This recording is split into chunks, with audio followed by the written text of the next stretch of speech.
Hi everyone. तो कैसे हो यार आप सब लोग? आई होप कि सब बढ़िया ही होंगे। आज जो लेक्चर होगा हमारा वो होगा क्लास ट्वेल्थ के ऊपर। अब क्लास ट्वेल्थ वाले बच्चे यार ये सोच रहे होंगे कि सर आप भाई कूलम्स लॉ करते करते पका दिया आपने तो सर हमको कूलम्स लॉ करके। तो आज हमारा टॉपिक चेंज हो जाएगा और आज हम करेंगे इलेक्ट्रिक फील्ड। ठीक है, आज हम इलेक्ट्रिक फील्ड कर रहे होंगे। तो सबसे पहले बढ़िया सी हेडिंग डाल लो इलेक्ट्रिक फील्ड की। ठीक है, चलिए इलेक्ट्रिक फील्ड। अब इलेक्ट्रिक फील्ड बताऊं मैं उससे पहले यार मैं आपसे छोटी छोटी बातें पूछता हूं। ठीक है अगर मान लो मैंने कोई बॉल ऊपर फेंकी, कोई गेंद ऊपर फेंकी, तो वो नीचे आती है due to effect of gravity. Gravity की इफेक्ट की वजह से वो बॉल नीचे आएगी आएगी अब ऐसा क्या होता है कि वो धरती, हमारी धरती माता उस बॉल को नीचे खींचती है। ऐसा क्या होता है? ऐसा तो होता नहीं कि धरती माता में से एक हाथ निकला और उस बॉल को नीचे खींच लिया।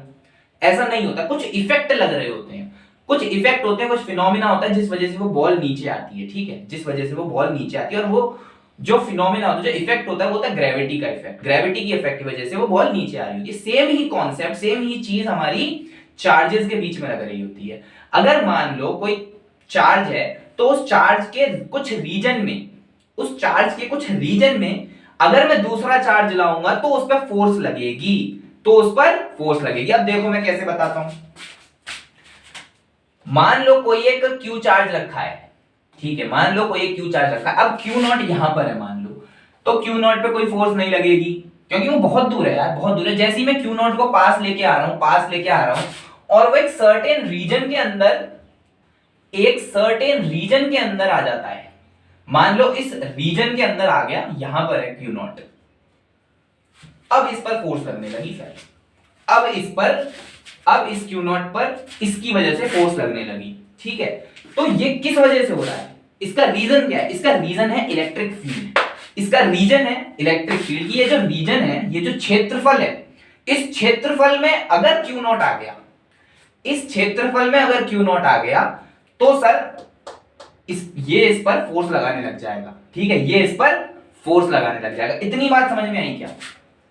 इतनी बात तो आराम से समझ में आ गई होगी। ठीक, अब देखो, अब आपको थोड़ा सा मैथमेटिकल चीज बताते हैं कि सर इलेक्ट्रिक फील्ड होती क्या है। हमने आपको बता दिया कि इस पर फोर्स लग रही है, इसका कारण बता दिया कि ऐसा जो हो रहा है इसका कारण इलेक्ट्रिक फील्ड है। अब इलेक्ट्रिक फील्ड क्या होती है? तो इलेक्ट्रिक फील्ड हम क्या बोल सकते हैं? Electric field is what? Electric field is basically the force on q not charge divided by test charge. इस क्यू नॉट को हम क्या बोलते हैं? इस क्यू नॉट को हम बोलते हैं टेस्ट चार्ज। ठीक, इस क्यू नॉट को हम बोलते हैं टेस्ट चार्ज। ठीक है, तो अब इलेक्ट्रिक फील्ड को हम डिफाइन कैसे करेंगे? Electric field is basically force on this test charge divided by test charge. Electric field is basically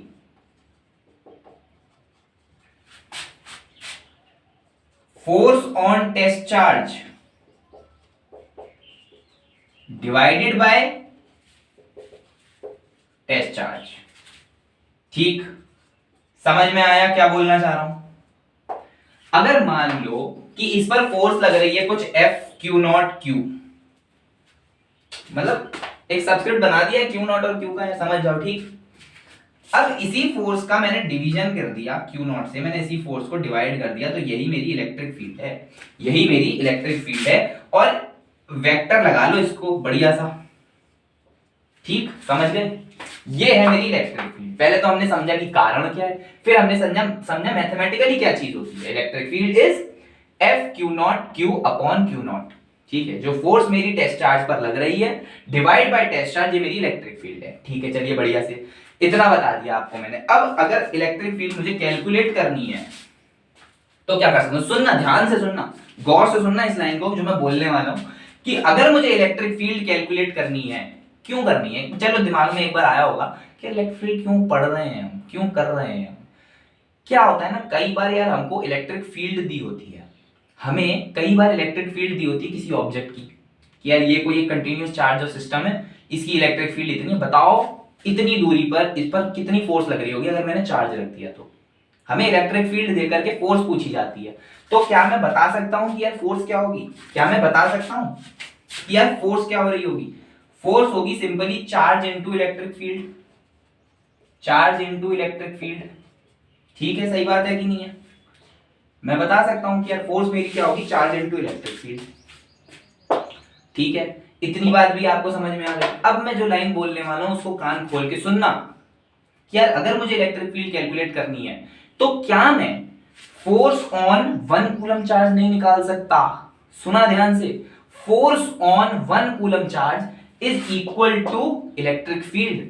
अगर किसी भी जगह की मुझे इलेक्ट्रिक फील्ड निकालनी है, किसी भी चार्ज की इलेक्ट्रिक फील्ड निकालनी है, किसी भी बॉडी की इलेक्ट्रिक फील्ड निकालनी है, तो मैं सिंपली क्या करूंगा, मैं निकाल दूंगा फोर्स ऑन 1 कूलम चार्ज। ठीक, देखो कैसे होगा, ये कैसे होगा।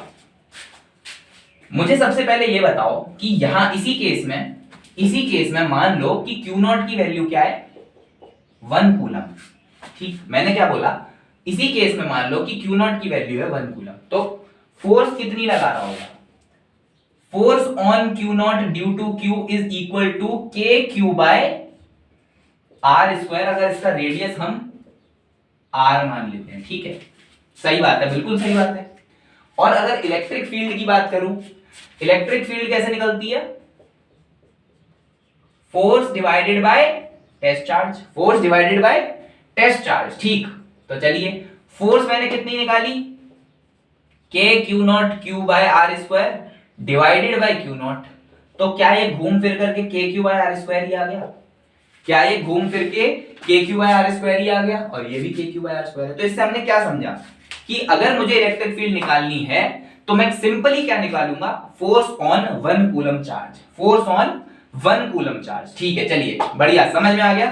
नोट डाउन कर लो इतनी सारी चीज, जो भी चीज आप अपनी लैंग्वेज में लिख सकते हो, अपनी भाषा में लिख सकते हो, सब लिख दो, जो मैंने बोला है वो भी लिख लो। ठीक, अब क्या होता है ना, एक बात और होती है, वो बात क्या होती है कि कई जगहों पर, कई बुक्स में ये लिखा होता है, क्या लिखा होता है कि यार Q नॉट टेंड्स टू 0। कई बुक्स में लिखा होता है Q नॉट टेंड्स टू 0। तो ऐसा क्यों लिखते हैं, ऐसा क्यों लिखते हैं कि Q नॉट टेंड्स टू 0 है? तो देखो इसलिए लिखते हैं कि Q नॉट की इलेक्ट्रिक फील्ड की Q नॉट की इलेक्ट्रिक फील्ड इंडिविजुअली इस Q की इलेक्ट्रिक फील्ड को अफेक्ट ना करे। समझे नहीं समझे? Q नॉट को टेंड्स टू 0 हम इसलिए लिखते हैं ताकि Q नॉट की इलेक्ट्रिक फील्ड, जो इस चार्ज की वजह से इलेक्ट्रिक फील्ड बन रही है, वो इस Q की इंडिविजुअली इलेक्ट्रिक फील्ड को अफेक्ट ना करे। इसकी भी कुछ इलेक्ट्रिक फील्ड होगी, इसकी इलेक्ट्रिक फील्ड इसकी इलेक्ट्रिक फील्ड को अफेक्ट ना करे, इसलिए कई बुक्स में ऐसा लिखा होता है Q नॉट टेंड्स टू 0। ठीक है, चलिए इसको नोट डाउन कर लो फटाफट बढ़िया से। अब क्या करेंगे, अब दूसरी हेडिंग डालो, electric field due to a point charge. क्या डालेंगे, electric field due to a point charge, electric field due to a point charge. ठीक है, पॉइंट चार्ज का ऑलमोस्ट बता ही दिया था मैंने आपको, समझा ही दिया था। मान लो ये कोई क्यू चार्ज है, आर दूरी पर मुझको इलेक्ट्रिक फील्ड निकालनी है।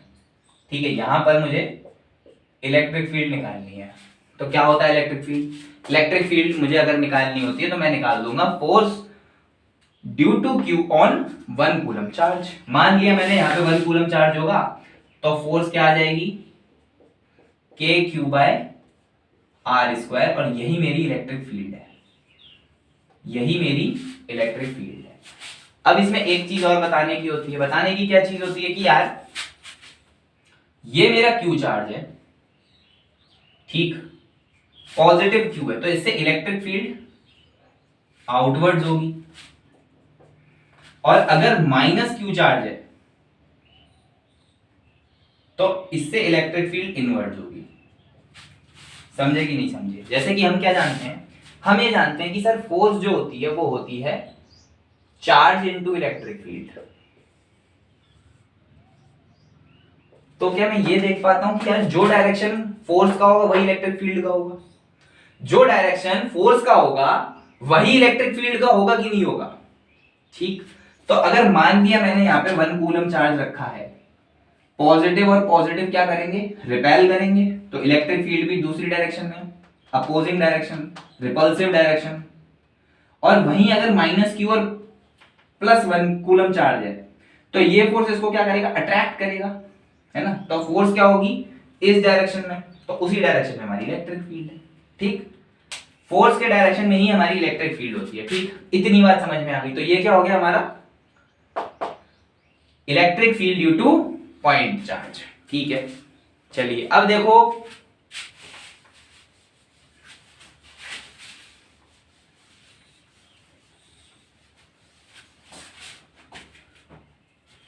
क्या चीज है, स्क्वायर है, इस स्क्वायर के चारों कोनों पर क्यू क्यू चार्ज रखा है, बीच में क्यू नॉट चार्ज रखा है, और क्वेश्चन दे दिया मैंने find electric field, find electric field side length मान लो ए, ठीक। क्या बताया है आपको, आपको बताया गया है कि अगर आपको इलेक्ट्रिक फील्ड निकालनी है, किस जगह पर निकालनी है, सेंटर पर निकालनी है। मान लो यहाँ पे 1 कूलम चार्ज है और नेट फोर्स निकाल दो। तो क्या ऐसे क्वेश्चन हम कर चुके हैं, क्या ऐसे क्वेश्चन मैं आपको करा चुका हूं। अब ये चैनल में आपको क्लियरली बता देता हूं, स्पून फीड करने के लिए नहीं है। यहां पे मैं आपको स्पून फीडिंग नहीं करवाऊंगा। आपको देश का सबसे मुश्किल एग्जाम निकालना है जेई एडवांस, और जेई एडवांस अगर आपको निकालना है तो आप स्पून फीड से नहीं निकाल सकते, आपको खुद को क्वेश्चन करने पड़ेंगे, और वो क्वेश्चन आपको किताब से ढूंढ के करने पड़ेंगे।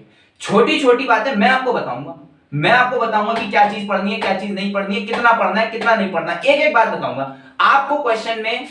क्वेश्चन करने किताबों से ढूंढ के, आप किताब खोलें, किताबों से क्वेश्चन करें। जो क्वेश्चन मैं आपको बता रहा हूं वो सारे आपके कॉन्सेप्ट बना देंगे, मैं यहाँ पे आप कूलम्स लॉ के सारे सिस्टम दोबारा से नहीं कराऊंगा, सच बात है, बिल्कुल नहीं कराऊंगा। कूलम्स लॉ में हम सारे सिस्टम कर चुके हैं, हेक्सागन कर चुके, स्क्वायर कर चुके, सर्कल कर चुके, सारी चीजें हमने अच्छी खासी वैरायटी के क्वेश्चंस देख लिए कूलम्स लॉ में। अब वो सारे सिस्टम में दोबारा इधर नहीं लेकर के आऊंगा, ठीक। समझ गए होगे आप, किताब खोलो, किताब से क्वेश्चन करो, सेम ही चीज है, कुछ अलग नहीं है, ठीक है। चलिए अब आपको बिना आपका टाइम वेस्ट करे अब हम क्या करेंगे, अब हम करेंगे electric field due to a charged rod, electric field due to a charged rod.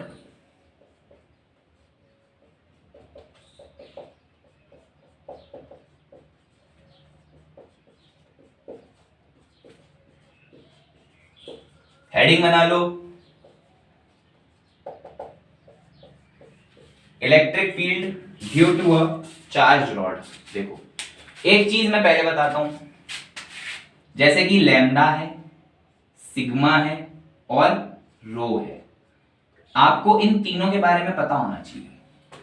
Lambda हमारा क्या होता है, लैम्डा हमारा होता है लीनियर चार्ज डेंसिटी, सिग्मा हमारा क्या होता है, सरफेस चार्ज डेंसिटी,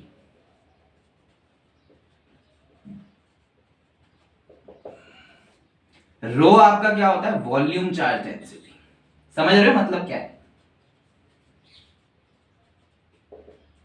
देखो लैम्डा हमारा क्या है, लीनियर चार्ज डेंसिटी। इसका मतलब क्या है कि हमारा क्यू चार्ज यूनिफॉर्मली किसी लेंथ पे स्प्रेडेड है, ठीक। क्या मतलब हुआ, क्यू चार्ज, कुछ भी क्यू चार्ज हमारा यूनिफॉर्मली किसी लेंथ पर स्प्रेड आउट है, ठीक।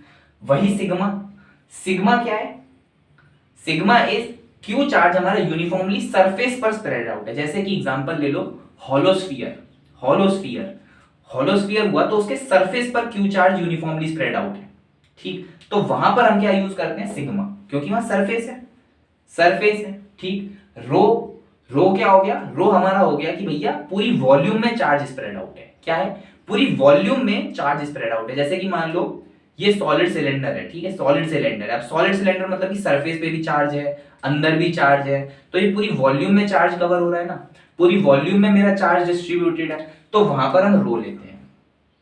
आई होप आपको तीनों समझ में आ गए होंगे, ये चार्ज पर लेंथ है, ये चार्ज पर एरिया है, ये चार्ज पर वॉल्यूम है, ठीक। ये तीनों टर्म आपको समझ में आनी चाहिए, ठीक है। चलिए अभी मैं आपको, अब फटाफट एक स्ट्रेट लाइन, स्ट्रेट रॉड बनाइए। चलिए स्ट्रेट रॉड, आइए मेरे साथ साथ मत करिए, मैं आपको पहले बता देता हूं, मेरे साथ साथ मत करो, मैं आपको समझा रहा हूं। Electric field due to charge rod मैं पहले खुद करूंगा, आपको समझाऊंगा क्लियरली, एकदम एक एक वर्ड आपको बताऊंगा क्या क्यों कब कैसे करना है, ठीक। फिर आपको क्या करना है, नहीं समझ आए दोबारा वीडियो देखो, दोबारा से समझो। जब आप कॉपी में लिखो तो अपने दिमाग से लिखो, बस इतनी रिक्वेस्ट है मेरी, रिक्वेस्ट। जितनी भी मैं डेरिवेशंस करूंगा सारी पहले मैं करूंगा, आप लोग उसको समझो, फिर कॉपी में लिखो, कॉपी बंद कर दो, ठीक है। रिक्वेस्ट है मेरी हाथ जोड़ के, आप समझो, समझ जाओ, तब जाकर के कॉपी में लिखो। 2 बार लिखो, 3 बार लिखो, पर समझ के लिखो, ठीक। चलिए मेरे साथ समझिए, मेरे साथ समझिए पहले क्या करना है कैसे करना है, ठीक है। मान लो एक रॉड है, ठीक है, ये मेरी रॉड है, यहां से कुछ d दूरी पर मेरा एक पॉइंट है, कुछ d दूरी पर एक पॉइंट है, इसी पर मुझे इलेक्ट्रिक फील्ड निकालनी है, ठीक है। इसी पॉइंट पर मुझे P पॉइंट मान लो, इसी पर मुझे इलेक्ट्रिक फील्ड निकालनी है। अब ये कुछ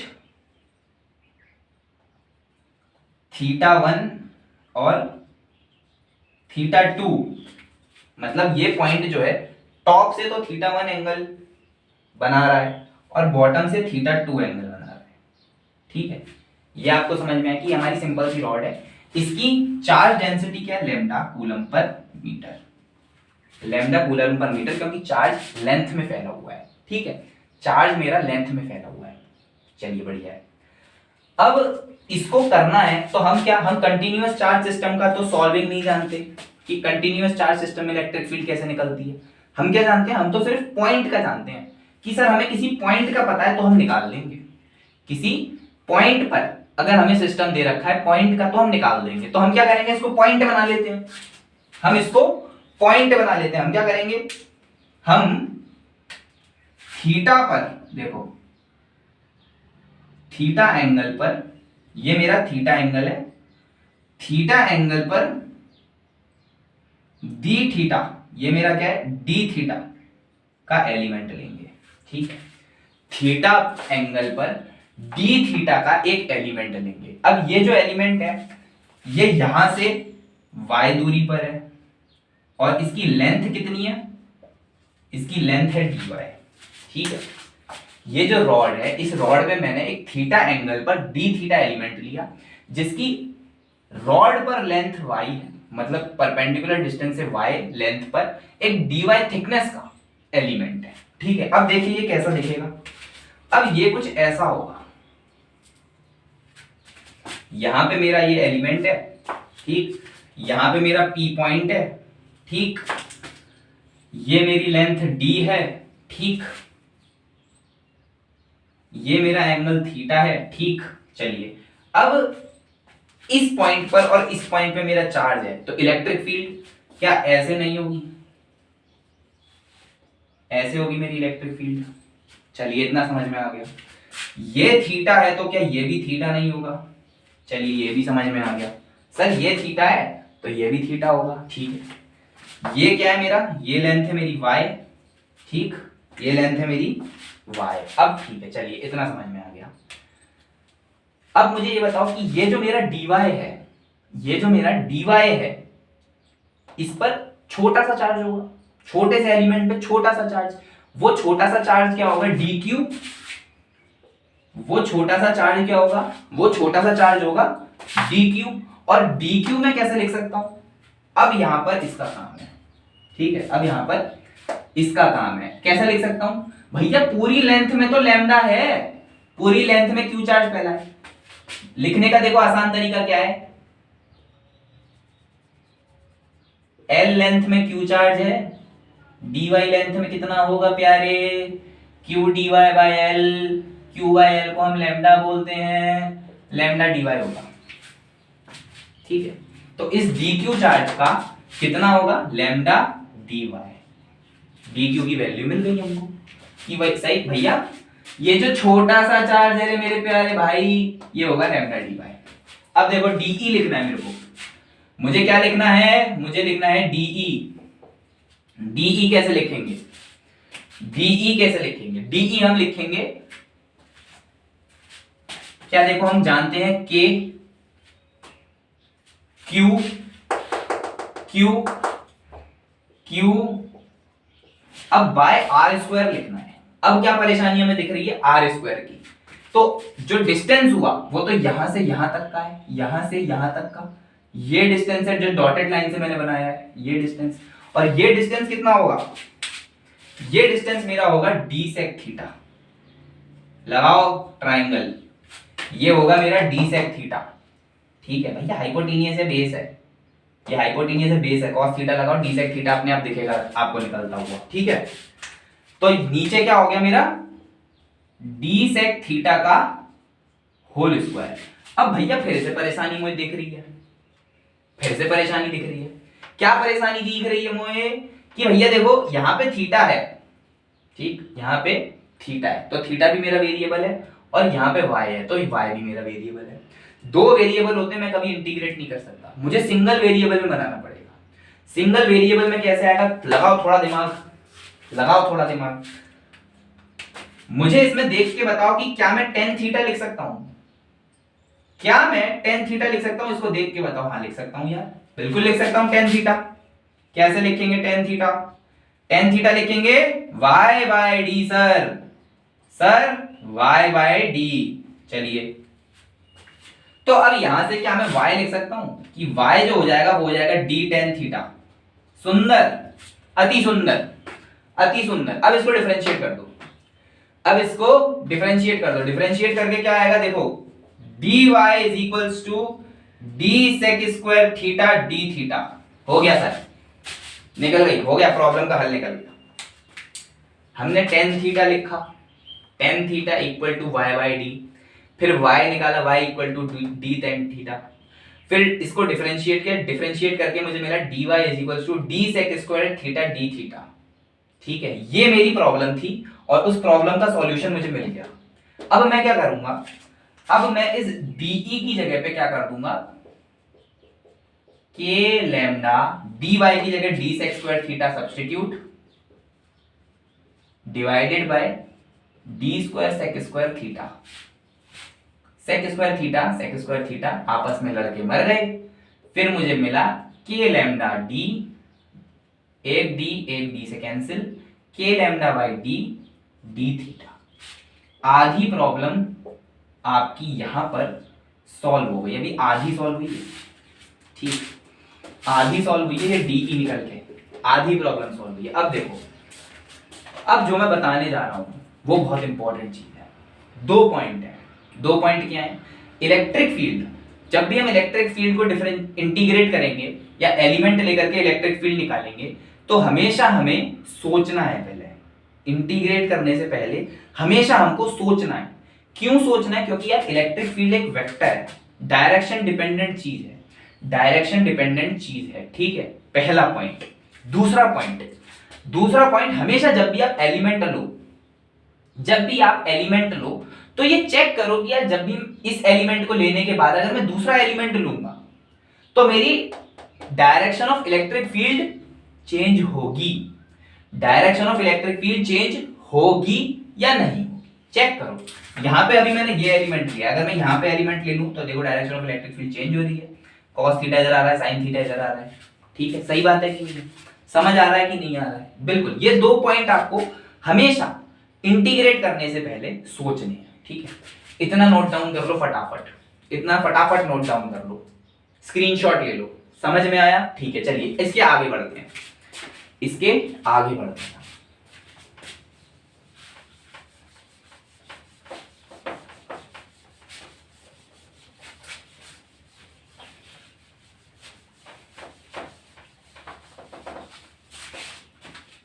तो हमारा क्या आ गया था, हमारा आ गया था sir dE is equals to k lambda by d d theta, ठीक है।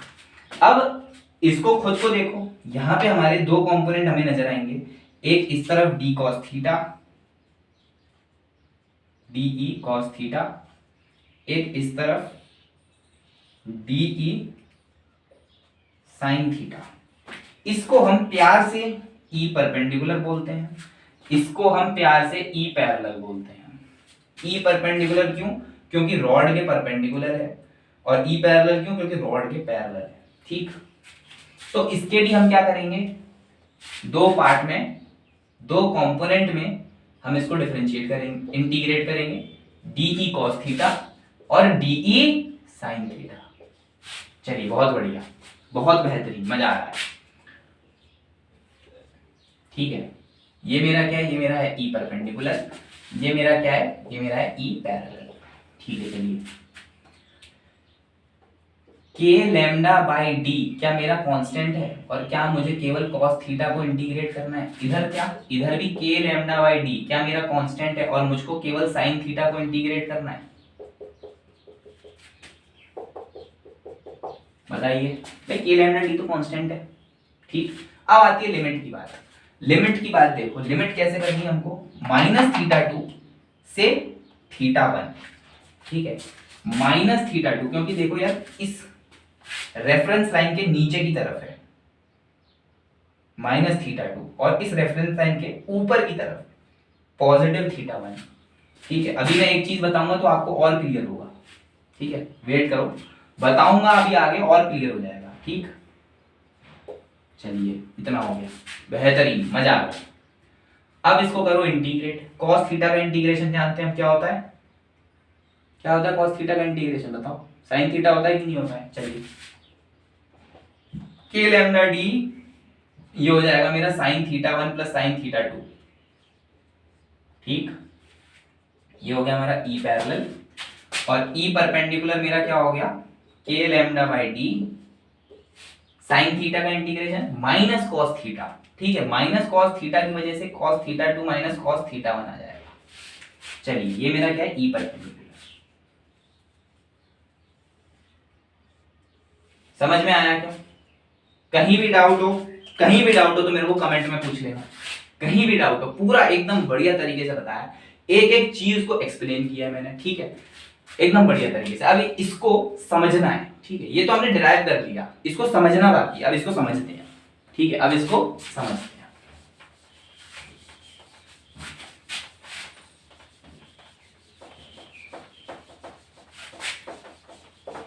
अगर नहीं समझ आए, वीडियो दोबारा देखो, दोबारा समझो, फिर कॉपी में अपने हाथों से खुद से करो। ठीक है, तो और क्लियर होगा। ये चीज ऐसी है जो आपको टिप्स पर रटी होनी चाहिए, टिप्स पर। ठीक है, आपके टिप्स पर होनी चाहिए। चलिए अब ये देखो, दो केस ले रहा हूं मैं। एक केस मेरा ऐसे है,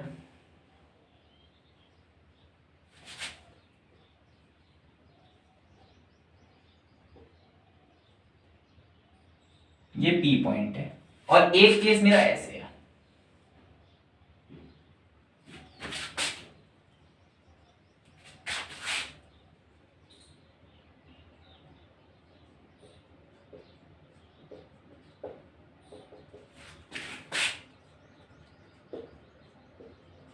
ठीक है, इस केस में ऊपर वाला एंगल 60 डिग्री है, नीचे वाला 30 डिग्री है। उसमें ऊपर वाला 30 डिग्री, नीचे वाला 30 डिग्री। ये जो लेंथ है ये A है, और इसमें ये जो लेंथ है ये A है। चलिए ये दो केस हैं हमारे चार्ज्ड रॉड के। ठीक है, ये चार्ज रॉड के हमारे दो केस हैं। ठीक है, इसमें मुझे बताओ, इसमें मुझे बताओ सबसे पहले कि D की वैल्यू क्या है। D की वैल्यू क्या A है। ठीक है सर, दिख रहा है कि D की वैल्यू A है। इसमें बताओ D की वैल्यू क्या है, इसमें D की वैल्यू क्या है। देखो D की वैल्यू जो भी होती है ना, वो हमारी हमेशा रॉड से परपेंडिकुलर होती है, रॉड से परपेंडिकुलर। और यहां पर देखो हमारी ये जो A लेंथ है रॉड से परपेंडिकुलर नहीं है, रॉड से परपेंडिकुलर है A cos 30। ठीक है, रॉड से परपेंडिकुलर है हमारी A cos 30 degree, A cos 30 degree. ठीक है, चलिए इसमें देखो, इसमें θ1 बताओ कितना है। θ1 क्या है, 60 डिग्री। कंपेयर करो हमने कैसे इंटीग्रेशन में लिया है, परपेंडिकुलर से ऊपर वाली लाइन तक में जो भी एंगल है वो है मेरा θ1। वही चीज यहां पे है। इसमें देखो, इसमें देखो परपेंडिकुलर से ऊपर वाली लाइन तक में कितना एंगल है, 30 नहीं है, 60 है।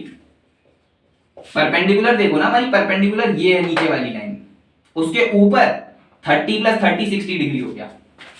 यहां पर देखो θ2 माइनस 30 है वैसे तो, लेकिन माइनस क्योंकि हम इंटीग्रेशन के वक्त डाल चुके पहले से, तो अगर हमने इधर भी माइनस 30 ले लिया तो दो बार माइनस चला जाएगा, तो उससे लॉजिक नहीं बन रहा। θ2 हमारा क्या है, 30 डिग्री। उधर से देखा, हाँ ठीक है, परपेंडिकुलर से नीचे वाली लाइन तक, परपेंडिकुलर से नीचे वाली लाइन तक। अब इधर देखो, इधर देखो, इधर परपेंडिकुलर तो ये रही मेरी, इस परपेंडिकुलर से नीचे वाली लाइन मतलब कि ये लाइन, इस वाली लाइन से मैं यूं घूमा और इस वाली मिडिल वाली लाइन तक आया, तो ये कितना एंगल हो गया, ये मेरा हो गया sir θ2 is equals to 330 degree, 330 degree, और हम बोल सकते हैं 30 डिग्री, 30 डिग्री भी बोल सकते हैं, पर वो नेगेटिव में आ जाएगा, तो बात वही है। ठीक, चलिए अब क्या बच रहा है इसमें, हाँ एक चीज और बता देता हूं, ई पैरेलल इस डायरेक्शन में है कि नहीं है, ई परपेंडिकुलर इस डायरेक्शन में है, उल्टा बोल दिया मैंने,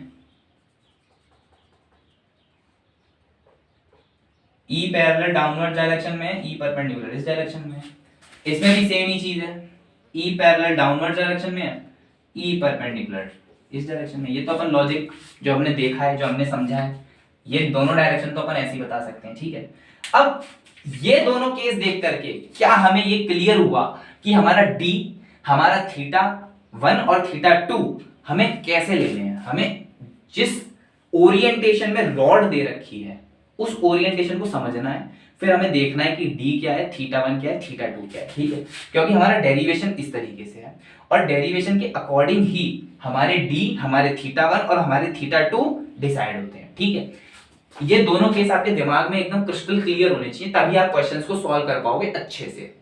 चलिए, तो ये दोनों डेरिवेशंस, ये दोनों एग्जांपल्स देख करके हमने क्या समझा, 3 पॉइंट में आपको बता देता हूं सिंपल सा।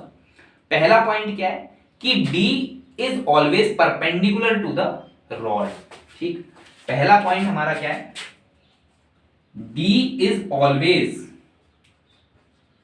Taking perpendicular to the rod. ठीक, ये चीज हमने समझी। दूसरी हमने क्या समझी, दूसरी हमने समझी θ1 and θ2 are always taking from perpendicular. ठीक, ये चीज हमने समझी कि सर θ1 और θ2 दोनों परपेंडिकुलर से लिए जाते हैं। ठीक है, चलिए तीसरा पॉइंट हमने क्या समझा, θ1 and θ2 are taken in opposite direction.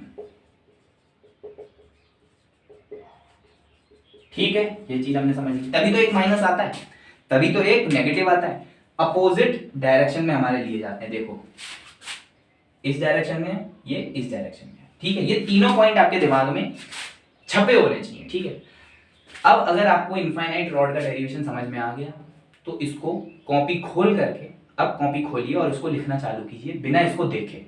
ठीक, नहीं आया समझ, होता कई बार एक बार में समझ नहीं आता, तो आपको क्या करना है, दोबारा वीडियो देखो, समझो, फिर अपने आप बिना देखे लिखो। एक बार गलती होगी, क्या होगा, मैक्सिमम गलती हो जाएगी, आपको कोई जज नहीं कर रहा है, आप अकेले रूम पर बैठ करके अगर वीडियो देख रहे हो तो आपको कोई जज नहीं कर रहा, आप गलती कर सकते हो, अभी गलती कर लेना ज्यादा अच्छा है बजाय एग्जाम में गलती करना। और आप हमेशा ये याद रखना कि आपको इस देश का सबसे मुश्किल एग्जाम देना है, जेईई एडवांस, और उसमें पास भी होना है, और वो इजी नहीं है, बिल्कुल भी इजी नहीं है, मैं खुद बोल रहा हूँ।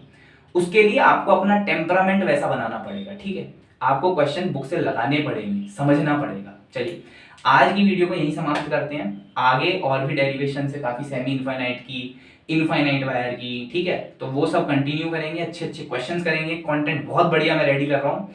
आप बस क्या करिए, आप इस चैनल को सब्सक्राइब करिए, वीडियो को लाइक करिए, कमेंट कीजिए, कुछ भी नहीं समझ में आ रहा है कमेंट करो, मैं पक्का आंसर दूंगा, पक्का आंसर दूंगा मैं। ठीक, और इसको शेयर कर दो अपने दोस्तों के साथ। ठीक है, सबको बताओ कि यार ऐसा कुछ चल रहा है, पढ़ाया जा रहा है, अच्छे से पढ़ाया जा रहा है। ठीक है, आज के लिए धन्यवाद, थैंक यू।